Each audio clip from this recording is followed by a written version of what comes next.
অনেক দিন ধরে ভেবেই চলেছিলাম দেশে থেকে আসার পর থেকে যে আমি হাঁটা শুরু করব। কেন কি ঘরে বসে বসে ওয়েটটা যেন বেড়েই চলেছে, কিছুতে কম হওয়ার নাম নিচ্ছে না।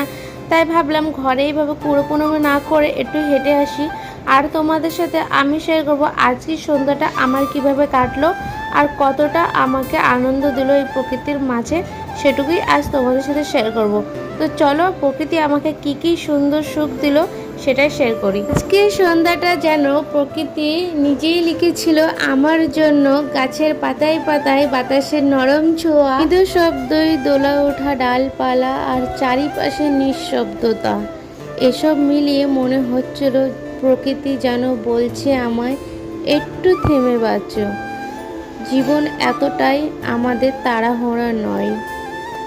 আমি শুধু হাঁটছিলাম আর বাতাস নিঃশব্দই মন থেকে ক্লান্তিগুলো মুছে দিচ্ছিল। এই শান্তি আমরা দূরে খুঁজি, সে তো লুকিয়ে আছে এই সবুজের বুকে।